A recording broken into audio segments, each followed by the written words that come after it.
नमस्कार, मैं हूँ रवि तिवारी और आप देखना शुरू कर चुके हैं लोकल टीवी।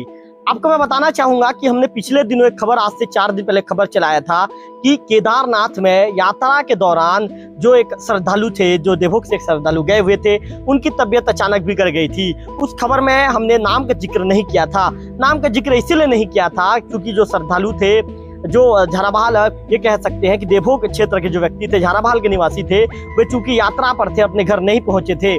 ऐसे में जो वहाँ के जो उनके साथ जो मौजूद थे विकास उपाध्याय, उन्होंने हमारे चैनल से रिक्वेस्ट किया था कि आप उनके नाम के बिना इस खबर को प्रसारित कीजिए। ऐसे में हमने उनके नाम के बिना उस खबर को दिखाया था। अब युवा हैं विकास उपाध्याय, सचिन टांडिया, महेश यदु जी, कमलेश, ये अपनी यात्रा से वापस लौट चुके हैं। इन्होंने अपनी 4 धाम की यात्रा पूरी कर ली है। ऐसे में हम जो यहाँ पर सिंचाई विभाग का जो ये क्या कृष्ण मंदिर है, उस मंदिर पहुंचे। सबसे पहले राधा कृष्ण से आशीर्वाद ले लेते हैं और आशीर्वाद लेने के बाद हमारी जो ये कह सकते हैं कि लोकल टीवी की जो बातचीत का जो यात्रा है, उस बातचीत शुरू करते हैं। सबसे पहले सवाल विकास उपाध्याय से ही लेते हैं। विकास जी, बधाई हो, 4 धाम की यात्रा पूरी करके आ गए हैं आप। बहुत बहुत धन्यवाद। ग्राम देवी और सभी हमारे बड़े बुजुर्गों के आशीर्वाद से हम सभी 4 धाम यात्रा करके यहाँ पे सफलतापूर्वक अपने गृह ग्राम लौट आए हैं। 23 तारीख को हमारी यात्रा प्रारंभ हुई थी। 23 अगस्त को हम लोग सवेरे निकले थे यहाँ से और लगभग 5 सितंबर को हम सभी लौट करके अपने गृहग्राम, सभी दर्शन करके लौट करके अपने गृहग्राम हम लोग वापस आ गए। विकास जी, कितने दिनों का यात्रा था? ये टोटल 13 से 14 दिनों का यात्रा था रवि तिवारी जी। हमारा टोटल पैकेज था, हम लोग हरिद्वार से एक स्पेशल पैकेज लेकर के निकले थे। वहाँ से हम लोग 23 को हम लोग यहाँ से अपनी यात्रा प्रारंभ किए। शाम को 4 बजे हमारी ट्रेन थी रायपुर से।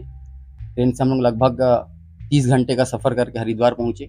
हरिद्वार पहुँचने के बाद फिर हम स्पेशल पैकेज जो हमारी थी वो हमको पिकअप किया उन्होंने। पिकअप करने के बाद फिर हमको वो मसूरी, देहरादून होते हुए सीधा वो बरकोट ले गई। बरकोट में हमने रात्रि विश्राम किया। 25 तारीख की रात हम बरकोट पे विश्राम किए।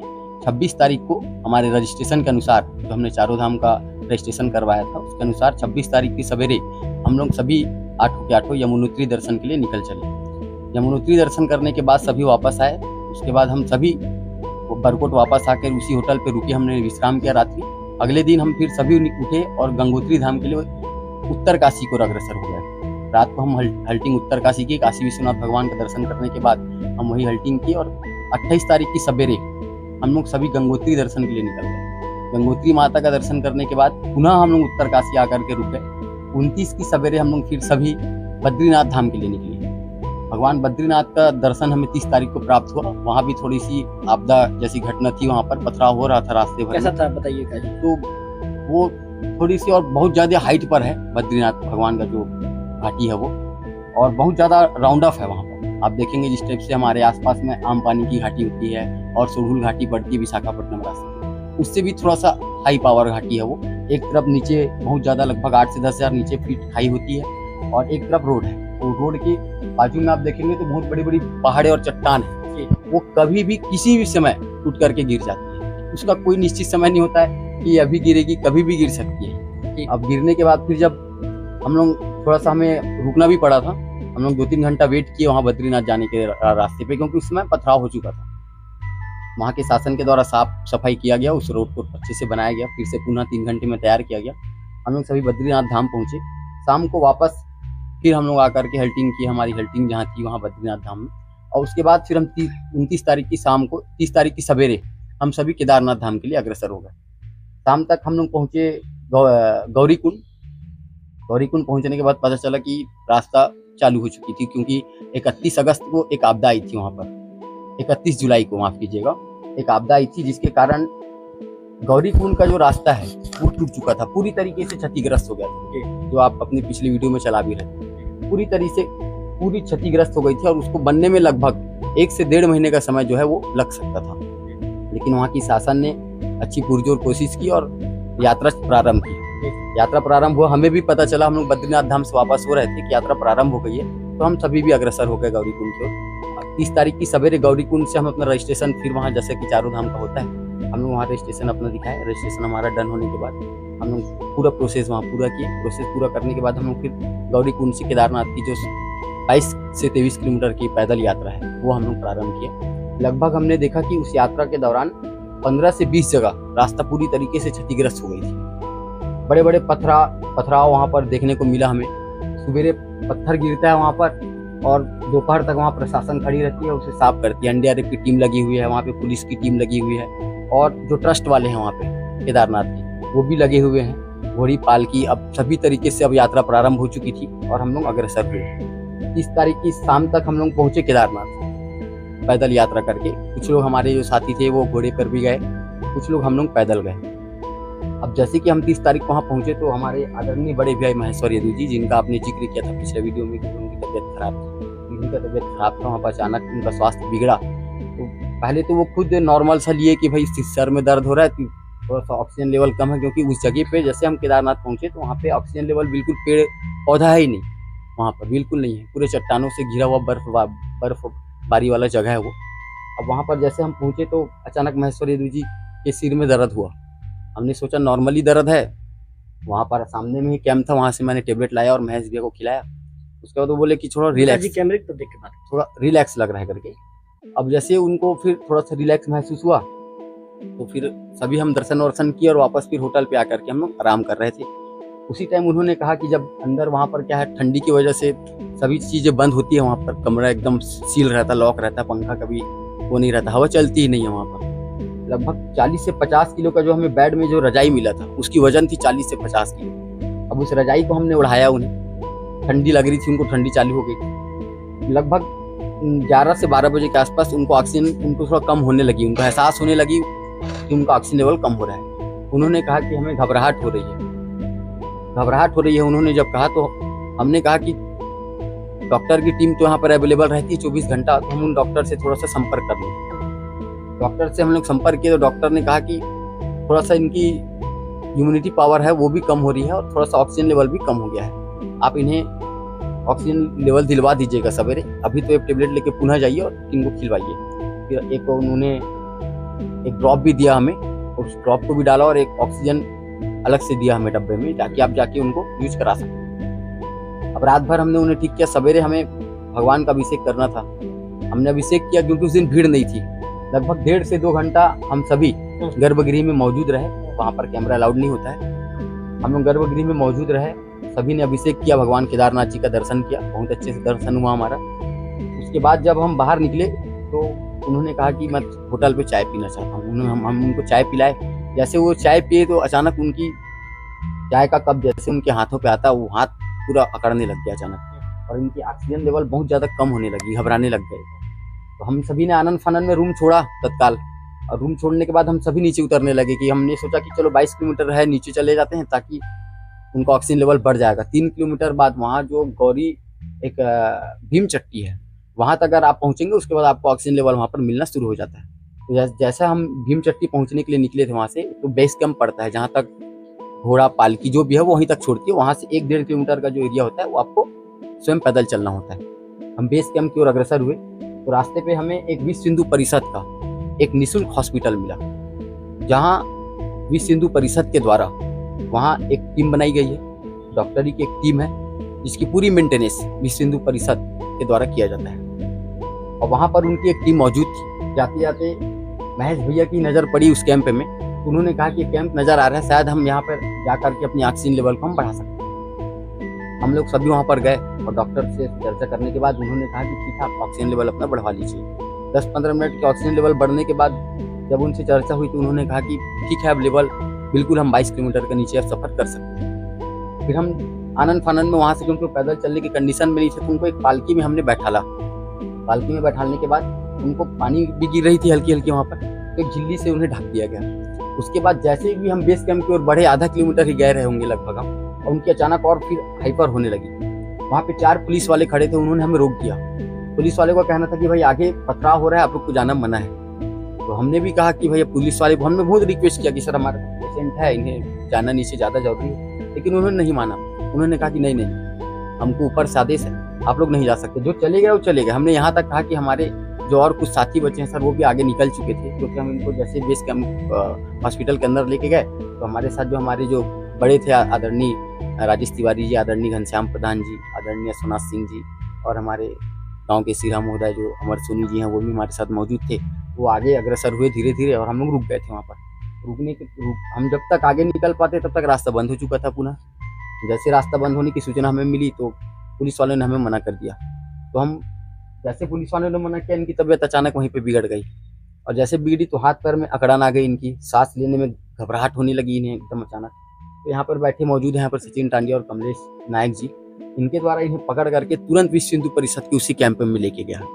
वहाँ पे पूरी टीम पहले से मौजूद रहती है, वो टीम बैठी हुई थी। महेश सेठू जी को होश भी नहीं था उस दौरान, बिल्कुल उनको होश ये नहीं था। वो केवल इतना बोल पाए, उनकी मुंह भी थोड़ा सा, जो मुंह का जो बोलीपन है वो तिरछा हो रहा था। उस समय हम लोग अंदर से डर गए एकदम कि हो क्या रहा है, और अचानक से बैठ गए वहाँ पर, ये खड़े ही नहीं हो पाए। और फिर हम इनका बैग मैंने पकड़ा, इन दोनों से कहा कि आप इन्हें पकड़िए, हम आगे चलते हैं। फिर वापस वहाँ से वापस हो गए। और वापस होने के बाद जब हम लोग वापस हॉस्पिटल गए तो डॉक्टरी की टीम ने इन्हें सीधा आईसीयू में शिफ्ट कर दिया। सीधा वहाँ का एक आईसीयू है, वहाँ पे कैंप में ही आईसीयू बना हुआ है। वहाँ पे इन्हें शिफ्ट करने के बाद वहाँ पर इनका ट्रीटमेंट किया गया। लगभग 2.5 से 3 घंटे तक इनको होश ही नहीं था। इनको 2.5 से 3 घंटे के बाद उन्होंने इन्हें होश में लाया, रिकवर किया। 2.5 से 3 घंटे में बहुत अच्छा भी रिकवर करके दिखाया उन्होंने। रिकवर करने के बाद फिर इन्हें थोड़ा बहुत कुछ खाने पीने का व्यवस्था करवाया और देखा कि पूरा आज केदारनाथ यात्रा 1 तारीख को ही बंद हो गया था। जिस दिन हम लोग वहाँ पे पहुंचे उसी दिन यात्रा बंद हो गई थी शाम को। तो होटल भी उस टाइम से खुला नहीं था, आपदा के कारण से धीरे धीरे खुल रही थी वहाँ पर। तो हम लोगों की रात रुकने की व्यवस्था नहीं हो पा रही थी। तो जैसे ही वहाँ पे विश्व हिंदू परिषद वालों को पता चला, डॉक्टरी की टीम को, कि ये 4 हैं और इनमें से 1 एडमिट है, बाकी 3 का कोई व्यवस्था नहीं। तो उन्होंने हमारे लिए भोजन का व्यवस्था, रुकने का व्यवस्था, हर प्रकार का व्यवस्था वहाँ पे उन्होंने हमारे लिए किया। उसके बाद हम रात भर, हमें डॉक्टर की टीम ने जैसे बताया, हम 4-5 घंटे के बाद जब डॉक्टर से मिले तो उन्होंने बताया कि उनकी स्थिति काफ़ी गंभीर बनी हुई है, इन्हें तत्काल नीचे जाने में भी तकलीफ हो सकती है और नीचे यात्रा बंद होने के नाम से कोई सुविधा भी उपलब्ध नहीं है, न खाने की और न पीने की। इसे देखते हुए आप लोग यहाँ रुक जाइए। हमने तुरंत हामी भरी, हम बोले हम तुरंत रुक जाएंगे क्योंकि हमें इन्हें ठीक करना जरूरी था। बाबा, हमको इतना तो एहसास हो गया था कि हम बाबा केदारनाथ की नगरी में तो कुछ होना नहीं है, मगर फिर भी एक मन में डर सा आ गया था क्योंकि इनका परिवार भी साथ नहीं था और ये हमारे साथ थे। इनकी आयु भी 60 वर्ष है, तो उस हिसाब से हमें और डर हो गई कि भाई अब आयु को देखते हुए हमने कहा कि रुक जाते हैं भले। रात भर आईसीयू में थे, उन्हें रात भर ट्रीट किया गया। सवेरे लगभग 9 बजे पूरी टीम आई वहाँ पर। टीम आने के बाद फिर वहाँ पे और जो भी संघ के जो पदाधिकारी हैं विश्व हिंदू परिषद के, वो भी सभी आए, उनका सम्मान किया, हमसे बाइट लिया वहाँ पर। जो बाइट मैंने आपको भेज भी दिया है, उनका पूरी तरीके से बाइट लिया, हमारा बाइट लिया वहाँ पर और सभी को समझाया कि भाई आप यात्रा जा रहे हैं, आपका यात्रा पूर्ण हो चुका है, आप पूरी तरीके से सिर्फ 22 किलोमीटर नीचे उतरने। उसके बाद फिर हम पुनः इन्हें पालकी मंगवाए, पालकी में बैठाने की कोशिश किया। बाबा केदार की कृपा इतनी थी कि 22 किलोमीटर का यात्रा स्वयं पैदल नीचे चल करके तय की दूसरा दिन सवेरे। उसके बाद जब हम नीचे उतरे लगभग 5 बज गया था, इनके थोड़ा सा स्लो भी थे, तो इनको हम लोग हेल्प करते करते 5 बजे तक हमने इन्हें नीचे उतारा। 5 बजे के बाद फिर हम सभी क्योंकि इनके तबीयत को देखते हुए और हमारे जो 4 जो हमारे बुजुर्ग थे, हमारे साथ जो बड़े थे, वो भी हमारी जानकारी लेते रहे बार बार। हम वो भी परेशान थे, वो भी गौरी कुंड पे ही बैठे हुए थे, रात भर परेशानी झेल रहे थे हमारे नाम से कि भाई वहाँ बच्चे क्या कर रहे हैं, क्या हो रहा है उनके साथ, ये सब चीज़ वो भी मेंटेन हमारे साथ लगातार। घनश्याम प्रधान जी लगातार संपर्क में बने हुए थे, पूरी तरीके से एकदम डॉक्टरी को टीम भेजने के लिए भी तैयार थे। श्री राजेश तिवारी, घनश्याम प्रधान, सीमा सिंह जी, ये सभी लगे हुए थे हमारे साथ, डॉक्टरी की टीम को लेकर आने के लिए भी तैयार थे। लेकिन मौसम इतना ज़्यादा खराब था वहाँ पर कि ये सब कुछ कर पाना संभव नहीं हो पा रहा था। लेकिन विश्व हिंदू परिषद जिस तरीके से वहाँ पर कार्य कर रही है और जिस तरीके से उन्होंने इन्हें रिकवर करके दिखाया, वो सही में उन्होंने एक अपने दीवारों पर एक बोर्ड टांगा हुआ है, नर सेवा ही नारायण सेवा। तो जो भी व्यक्ति आज केदारनाथ जा रहा है, मैं कहूँगा एक बार उस हॉस्पिटल को जरूर जा करके देखे कि वहाँ पे वो लोगों की सेवा कैसे कर रहे हैं। वो दिखा रहे हैं कि नर सेवा ही नारायण सेवा है। भगवान के शरण में होते हुए भी हमने एक चीज जाना वहाँ पर कि स्वयं भगवान बैठे हैं, लेकिन हमने ये देखा कि वहाँ पर जो वो सेवा कर रहे हैं, भगवान का असली सेवा तो वही लोग कर रहे हैं वहाँ विश्व हिंदू परिषद। चलिए विकास जी, धन्यवाद। आपने बहुत ही कम समय लेकर काफी गंभीर चीजों को विकास उपाध्याय जी ने हमारे चैनल के साथ शेयर किया है, अच्छी अच्छी बातों को ने बताया। विकास जी थोड़ा सा हटिए, यदु जी से बातचीत करेंगे। अच्छा यदु जी, जिस तरह से विकास उपाध्याय जी बता रहे थे कि आपकी स्थिति गंभीर हो गई थी, लगभग 3 से 4 घंटे तक आपको होश भी नहीं था, क्या कहना चाहेंगे उस दौरे से लौटकर?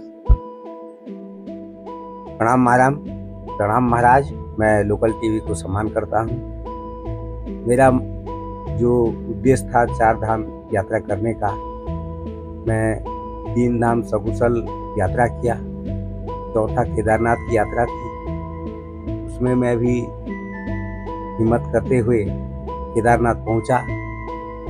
उसी रात को पहुंचने में हमें रात हो गई, इसलिए वहां हमको रात विश्राम करना पड़ा। और उसी रात को मुझे हल्की सी बुखार और सिर दर्द होने लगी और ऑक्सीजन लेवल डाउन होने का मेरे को एहसास हुआ। मैं इन लोगों को बोला भी कि मेरे को उबासी लग रहा है, ऑक्सीजन लेवल डाउन हो रहा है। उन्होंने मेरे को सरसों तेल वगैरह से मालिश किए, बाम वगैरह लगाए, टेबलेट वगैरह महाराज लाए वहाँ से जाके संपर्क करके और मुझे खिलाए। तो फिर रजाई वगैरह उड़ाए तो मैं रात भर ठीक रहा, गर्मी मिली। सुबह उठा और मैं सोचा कि भगवान केदारनाथ का मैं अभिषेक करके दर्शन करूं। वही सोच के मैंने सुबह 1-2 मग्गा पानी भी अपने शरीर में डाला और जाके मैं केदारनाथ भगवान का अभिषेक किया, अच्छी तरह पूजा पाठ किया और वहीं से मैं निकला। जैसे निकला हूँ तो उसी समय मुझे फिर ठंड बढ़ने लगी, ऑक्सीजन लेवल डाउन होने लगा। तो मैं चलते चलते एक होटल मिलती है सामने, वहाँ पे मैं चाय पीने लगा। तो चाय भी मैं कप पकड़ नहीं सका, मेरा हाथ एकदम थरथरा ही रहा था, अकड़म हो रहा था। उसके बाद मैं हमारे साहब जो पिताजी बाप ही बोलते हैं, सिंह साहब को मैंने फ़ोन के माध्यम से अवगत कराया। उन्होंने तत्काल आकर मुझे अपने कंधे में बिठा कर वही रूम ले गए और सरसों तेल से मालिश वालिश करके कंबल वम्बल उड़ाए। तो थोड़ा सा मुझे गर्मी महसूस हुआ, फिर भी ऑक्सीजन लेवल जो है वही कमी महसूस हो रहा था। तत्पश्चात 4 जने ये बोल के निकले कि धीरे धीरे आप लोग आओ, हम लोग आगे बढ़ रहे हैं। फिर उसके बाद लोग आगे निकले। तत्पश्चात हमें 4 लोग जो बचे थे, हमने भी वहाँ यात्रा पूरी करने के बाद नीचे उतरने की अग्रसर हुए। उस बीच मुझे फिर वही अस्पताल दिखी, वहाँ पे मुझे ऑक्सीजन लेवल बहुत ही कम लग रहा था। मैंने महाराज को बोला, महाराज थोड़ा मैं चेक करवा लेता हूँ, ऑक्सीजन लेवल थोड़ा डाउन हो रहा है, मुझे उदासी टाइप का लग रहा है। महाराज बोले चलिए भैया चेक करवा लो। तो वहाँ पे मैं जाके चेक करवाया, 10-15 मिनट मेरे को ऑक्सीजन दिए, उसके बाद टेबलेट भी दिए और बोले कि धीरे से आप जाओ, नीचे जाओगे 3 किलोमीटर के बाद आपका ऑक्सीजन लेवल आ जाएगा। कहने पर वहाँ से फिर निकले।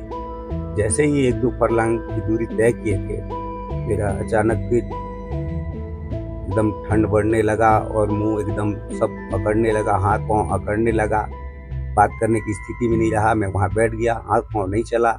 मेरे सहयोगी भाई सचिन और कमलेश दोनों पकड़ के मुझे वहाँ पे लाया गया।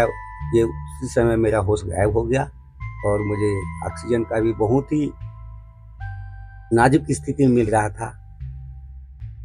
और मैंने तो ये कह रहा हूँ कि मैं मौत को ही सामने देख के वहाँ पे मैं बचा हूँ और भगवान भोलेनाथ ही मेरे को वहाँ बचाए हैं और मेरे सहयोगी साथी लोग ही तो नया जीवन वहाँ पे दिला के वापस लाए। यदु जी धन्यवाद। यदु जी आपने अपने जीवन के बहुत ही अच्छे अनुभव को हमारे साथ आपने हमारे चैनल के दौरान शेयर किया है। एक कमलेश जो नायक है हमारे साथ मौजूद हैं। क्या हो गया कमलेश, आप यहाँ से वापस जा रहे हैं? कमलेश आप एक युवा हैं। कमलेश आपकी उम्र कितनी है?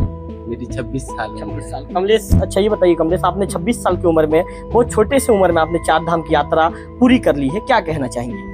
ये सब मेरे बड़े भैया लोगों का आशीर्वाद है और उन्हीं लोगों के साथ में मैं आज 4 धाम यात्रा करके यहाँ देवों में और फिर वापस आया। वो लोग नहीं रहते या अभी वो लोग साथ नहीं रहते तो मैं ये 4 धाम यात्रा भी नहीं कर पाता। भैया लोगों का ही आशीर्वाद और मेरा सहयोग है कि वो लोग मेरे को आज 4 धाम यात्रा करा के लेके आए। कमलेश जी 4 धाम का सफर कैसा था? सफर तो अच्छा भी था और थोड़ा परीक्षा तो लेते ही हैं, जब जा रहे हैं 4 धाम यात्रा थोड़ा परीक्षा लिए भगवान, लेकिन हम लोग सब अच्छे तरीके से यात्रा करके देवो फिर से।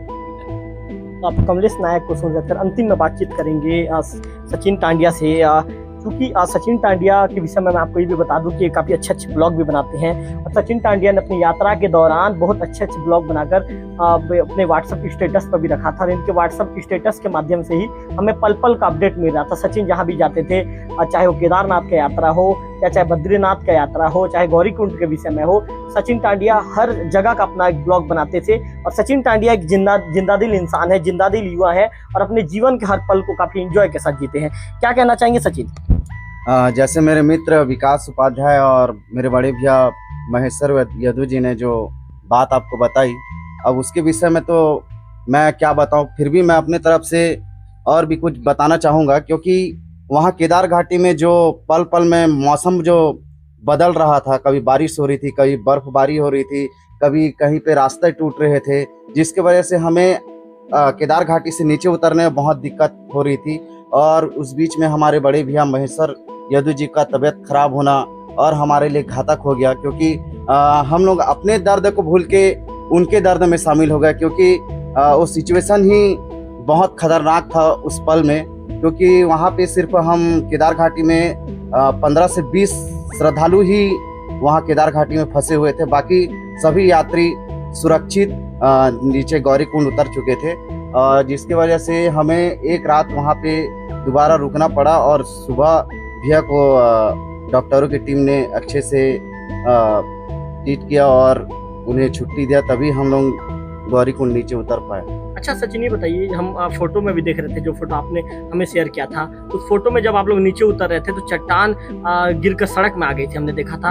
वो सिचुएशन कैसा था सचिन, बताइए हम दर्शक। सिचुएशन ऐसा था कि आप जब भी केदारनाथ जा रहे हैं तो सिर्फ रील्स या वीडियो देख के ना जाएं, क्योंकि वहाँ पे जो सिचुएशन है बहुत ही भयानक है। क्योंकि वहाँ पे बड़े बड़े पत्थर कभी भी गिर के टूट रहे हैं, कभी भी कहीं से भी पानी आ रहा है, कहीं भी लैंडस्लाइड हो रहा है, कहीं पे भी मौसम रुख बदल रहा है, कहीं पे भी बारिश हो रहा है, जिसके वजह से वहाँ पे बहुत दिक्कत है। और वहाँ पे सबसे मेन बात है कि वहाँ पे ऑक्सीजन लेवल कम है, जिसके वजह से वहाँ पे घुटन महसूस होता है। और केदारनाथ बाबा की क्या बात करूँ, वहाँ पे तो स्वर्ग से हवा आती है, कहते हैं तो रियल है, स्वर्ग से हवा आती ही है।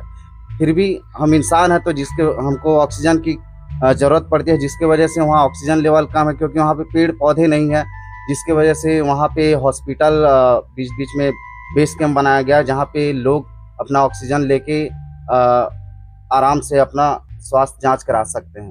अच्छा सचिन, जब आप लोग ऊपर जब पहुंचे केदारनाथ बाबा के पास, तो पल कैसा था? हमारे पल को भी हमारे चैनल के दर्शकों के साथ शेयर कीजिए।